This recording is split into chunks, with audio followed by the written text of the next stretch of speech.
சமைக்கும் போது ஒரு லவ்வோட சமைக்கணும்டா. அதான் பாதி ருசியே. வெங்காயம் நறுக்கும் போது கூட ரசிச்சு நறுக்கணும், லவ்வோட. வணக்கம் அண்ட் வெல்கம் டு இன்லாஸ் சமையல். இன்னைக்கு நம்ம பார்க்க போற டிஷ் வாழைக்காய் காரக்குழம்பு. வாங்க அதுக்கு என்ன தேவை, எப்படி செய்யலாங்கிறத பார்க்கலாம். வணக்கங்க.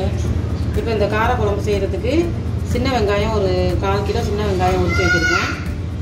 நான் 3 பச்சை மிளகா 2 கட் பண்ணி வச்சுருக்கிறேன். அதுக்கு தக்காளி, ஒரு பெரிய தக்காளியாக 1, சின்ன தக்காளியாக இருந்தால் 2 எடுத்துக்கோங்க. வாழைக்காய், ஒரே ஒரு வாழைக்காய் சின்னதாக கட் பண்ணி தண்ணியில் போட்டு வச்சுருக்கிறேன். வேணும்னா உருளைக்கிழங்கும் சேர்த்துக்கலாம். நான் ஒரு உருளைக்கிழங்கும் சேர்த்துக்கிறேன் இன்றைக்கி அதில். அப்புறம் இது வந்து தண்ணிப்பால், தலைப்பால் கடைசியாக சேர்த்துக்கிறேன். தாளிக்க கொஞ்சம் கருவேப்பிலை, ஒரு 10 பல்லு பூண்டு. நம்ம இதை தட்டியும் போடலாம், முழுசாகவும் போடலாம். நமக்கு எடுத்து சாப்பிட நல்லாயிருக்கும். வாங்க எப்படி செய்கிறதுன்னு பார்க்கலாம். இப்போ ஒரு நல்ல ஒரு புளியான ஒரு சட்டி ஒன்று அடுப்பில் வச்சுட்டேன். அதில் வந்து ஒரு 1.5 கரண்டி எண்ணெய் ஊற்றிருக்கேன். இந்த கரண்டியில் நம்ம எண்ணெய் கொஞ்சம் நிறையா ஊற்றி செஞ்சால் எந்த குழம்புமே டேஸ்ட்டாக இருக்கும். இப்போ ஒரு கரண்டி உளுத்தம்பருப்பு, கடலைப்பருப்பு, கடுகு சேர்த்துக்கிறேன் இந்த சின்ன ஸ்பூனில். அதே ஸ்பூனில் ஒரு ஸ்பூன் வெந்தயம், கொஞ்சம் சின்ன ஜீரகம், முழு ஜீரகம், கொஞ்சம் சோம்பு, இதெல்லாம் சேர்த்து செஞ்சால் நல்லாயிருக்கும். இப்போ இதெல்லாம் பொரிஞ்சிட்டு நம்ம இந்த 10 பல்லு பூண்டு அதையும் சேர்த்துக்கணும். அதுலேயே கருவேப்பிலையும் சேர்த்துக்கணும். இந்த காரக்குழம்புக்கு வந்து நம்ம என்ன வேணாலும் போடலாம்.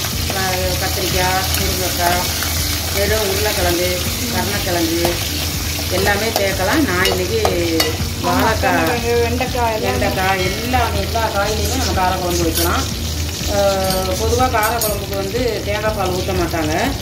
நான் இன்றைக்கி கொஞ்சமாக சும்மா ஒரு கை தேங்காய் பால் எடுத்து வச்சுருக்கேன், அதை சேர்க்க போகிறேன் காரக்குழம்புக்கு. இப்போ இந்த பச்சை மிளகாயும் இதில் சேர்த்துருவோம். நீங்கள் நினைக்கலாம் எல்லா காரக்குழம்புலையும் நம்ம என்ன காய்கறி போடுறோமோ அந்த காய்கறியோட காரக்குழம்பு அது மாறிடும், டேஸ்ட் மாறிடும். அது ஸ்பெஷலாக வந்து யூனிக்காக இந்த காய்கறி போட்டு தான் இந்த காரக்குழம்பு வைக்கணும்னு சொல்கிறது ரீசன் வந்து நிறைய ஹாஸ்டல் வச்சுருப்பாங்க. முதல் முறையாக இந்த காய்கறி போட்டு ட்ரை பண்ணுறவங்க இருப்பாங்க. அவங்களுக்குலாம் எப்படி செய்யணுங்கிறத காமிக்கிறதுக்காக தான் இந்த வீடியோ போட்டோம். டக்குன்னு செய்யக்கூடிய ஒரு டிஷ்ஷு தான் இது. தேங்காய் பால் இல்லை தேவையில்லைன்றவங்க சேர்க்க தேவையில்ல, வேண்டியில்லை. நான் வந்து இங்கே எங்கள் வீட்டில் வந்து தேங்காய் பால் சேர்த்தா தான் வீட்டில் எல்லாருக்குமே கொஞ்சம் பிடிக்கும். என் மருமக இந்த காரக்குழம்பு வந்து தேங்காய் இல்லாமலே செய்யும். எனக்கு வேணுமோ கொஞ்சம் தேங்காய் பால் சேர்த்துக்கணும் தான் சேர்த்துக்குவேன். இப்போது இந்த பூண்டோடைய இந்த வெங்காயத்தையும் இதில் சேர்த்துக்குவோம். அப்போ பூண்டு வெங்காயம் எல்லாம் சேர்ந்து வதங்கிடும். நான் ஒரு 1/4 கிலோ வெங்காயம், 1/4 கிலோ கொஞ்சம் கம்மியாக தான் இருக்கும். அதில் ஒரே ஒரு பெரிய வெங்காயமும் சேர்த்துக்கிட்டேன், நல்லாயிருக்கும். நல்லா இந்த வெங்காயம் வதங்கணும், நல்லா பொண்ணு நிறமாக வரணும். இந்த வெங்காயம் பூண்டெல்லாம் வதங்கி கொஞ்சம் நேரம் வதங்கட்டும். பாருங்கள், ஓரளவுக்கு வதங்கிடுச்சு. இன்னும் ஒரு 5 நிமிஷம் வதங்கினா போதும். இப்போ நான் வந்து நல்லா வதங்கணுன்றதுக்காக கொஞ்சம் உப்பு சேர்த்துக்கிறேன். எப்பயுமே எந்த குழம்பு செய்கிறதா இருந்தாலும் வெங்காயம் வதங்குறதுக்கு நீங்கள் வெங்காயம் தக்காளி வதங்க உப்பு கொஞ்சம் சேர்த்துக்கிறணும். ஒரு கரண்டி உப்பு சேர்த்துக்கிறேன். உப்பு சேர்த்துக்கிட்டா சீக்கிரமாக வதங்கிடும். அதுக்காக தான் அந்த உப்பை வெங்காயத்தோடு சேர்க்குறது. இப்போ பாருங்கள், இந்த உப்பு போட்டதுக்கப்புறம் டக்குன்னு இந்த வெங்காயம்லாம் நல்லா வதங்கிடுச்சு, பூண்டெல்லாம். இதில் நம்ம இந்த தக்காளி சேர்த்துக்குவோம். சின்ன தக்காளியாக இருந்தால் 2 போட்டுக்குவோம். இதையும் போட்டு நல்லா கிண்டி விடுவோம்.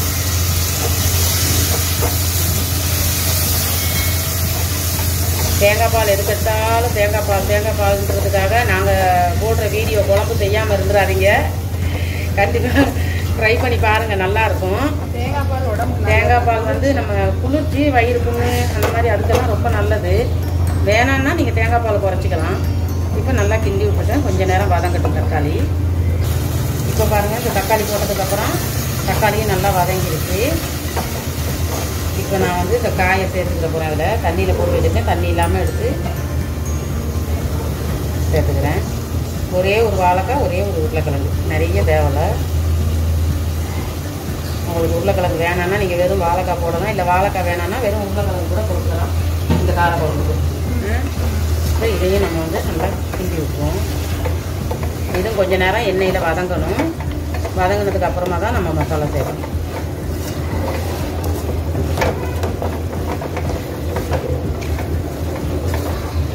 நல்லா கிண்டி விட்டுட்டேன்.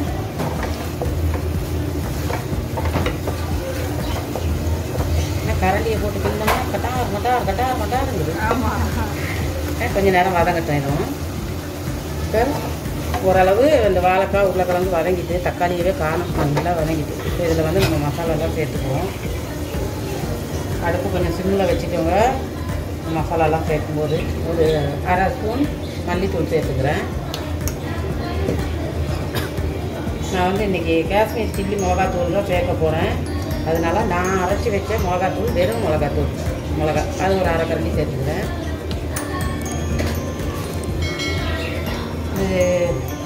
இதுதான் காஷ்மீர் சில்லி பவுடர். நல்லா ரெட்டு கலரில் இருக்குது. இதில் ஒரு 2 ஸ்பூன் சேர்த்துக்க போகிறேன். ஏன்னா இது கொஞ்சம் காரம் கம்மி, அதனால நம்ம 2 ஸ்பூன் சேர்த்துக்கணும். கொஞ்சம் ஜீரகத்தூள், ஒரு 1/2 ஸ்பூன் ஜீரகத்தூள், ஒரு 1/4 ஸ்பூன் மிளகுத்தூள், 1/2 ஸ்பூன் மஞ்சள் தூள். இவ்வளவும் போட்டு இப்போது இந்த கரண்டியை வச்சு நல்லா கிண்டி விடுவோம். இந்த கரண்டி வந்து சட்டியில் கிண்டுனா ரொம்ப சவுண்டு கேட்குது. இப்படி நல்லா பரட்டி வச்சுட்டு இந்த காஷ்மீர் சில்லி பவுடர் வந்து நல்லா கலர் கொடுக்கும். இப்போ வந்து நான் இந்த 2ஆவதாக எடுத்து வச்சுருக்கிற தேங்காய் பாலை ஒரு சின்ன கிண்ணம் தான், பார்க்குறதுக்கு பெருசாக தெரியும் உங்களுக்கு. கிண்ணம் சின்ன கிண்ணம் தான். இந்த ஊற்றுறாதையும் அவ்வளோதான். அதில் வந்து நம்ம கூட கொஞ்சம் தண்ணியும் சேர்த்துக்கலாம். கொஞ்சம் தண்ணி இப்போ நல்லா கிளறி விட்டுருவோம். இது வந்து நல்லா வேக வைக்கணும். இந்த வாழைக்காயும் உருளைக்கிழங்கும் கலராக இருக்குது பாருங்க. இந்த மிளகாத்தூள் போட்டால் மட்டும்தான் குழம்பு கலராக வரும். இப்போ நல்லா கொதிக்கட்டும். இப்போ பாருங்கள் நல்லா கொதிச்சுட்டு வெங்காயம்லாம் நல்லா வெந்துட்டு நம்ம உருளைக்கிழங்கு திட்டணும் விடலாம். ஒரு நசுக்கு பார்ப்போம். லைட்டாக வந்து இந்த ஸ்டேஜில் நம்ம புளி சேர்த்துக்குவோம். காரக்குழம்புக்கு புளி தான் நான் தேங்காய் பாலில் தான் செய்கிறேன். கொஞ்சமாக தக்காளியும் போட்டிருக்குறோம், அதனால் கொஞ்சமாக புளி சேர்த்துக்குவோம். நல்லா கரைச்சிட்டு இந்த மாதிரி கை வச்சு ஒரு சின்ன சைஸ் புளி, கொஞ்சோண்டு எலுமிச்சப்பழ சைஸ் கூட இல்லை, அதை விட சைஸ் கூட இல்லை. இந்த பாருங்கள் இவ்வளோதான். அதை விட கொஞ்சம் சின்ன எலுமிச்சம்பழம் சைஸு ஒரு தடவை தான் ஊற்றிருக்கிறேன். அதுக்கு மேலே ஊற்ற வேண்டாம். பத்தலைன்னா நம்ம பார்த்துக்கிட்டு பத்தலைன்னா கூட ஊற்றிக்கலாம். இப்போ இதையும் ஊற்றி நல்லா கிண்டி விட்டுட்டு இன்னும் கொஞ்சம் நேரம் மூடி வச்சுருங்க. இன்னும் கொஞ்சம் வேகணும் இந்த வாழைக்காயும் உருளைக்கிழங்கும். கலர் சூப்பராக இருக்குது பார்க்கவே. காரக்காரங்க நல்லா கொதிக்குது. நான் அடுத்து கொஞ்சம் சிம்மில் தான் வச்சுருக்கேன். இப்போது எல்லா காயும் வெந்துட்டு வெங்காயம்லாம் நல்லா கலர் மாதிரி சூப்பராக இருக்குது. இதுக்கு வந்து நம்ம அப்பளம் இல்லை முட்டை ஆம்லெட்டு, முட்டை பொடி மாஸ் அந்த மாதிரி எதை வேணாலும் பண்ணிக்கலாம். இப்போ நான் தலைப்பால் ஊற்ற போகிறேன். தலைப்பாலை சேர்த்துட்டு ஒரு கொதி கொதிச்சோன்னே இறக்கிக்கலாம். தலைப்பால் சேர்த்துட்டு கொஞ்சம் தண்ணி.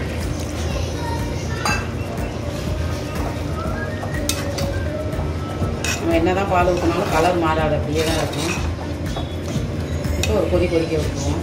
வாழைக்காய் உருளைக்கிழங்கு கார குழம்பு ரெடி. எல்லாம் நல்லா வெந்து நல்லா கொதிச்சு திக்கராக டேஸ்ட்டு நல்ல ஸ்மெல்லாக திக்கராக சூப்பராக இருக்குது. இப்போ அடுப்பு ஆஃப் பண்ணிடுவோம். நம்ம நல்ல வாசமாக இருக்கும். சூப்பராக இருக்குது குழம்பு பார்க்கவே. சூடான சாப்பாட்டில் நெய் ஊற்றி சாப்பிட்டிங்கன்னா சூப்பராக இருக்கும். இப்போ நம்ம இதை ஒரு பவுல் சர்வ் பண்ணிடுவோம்.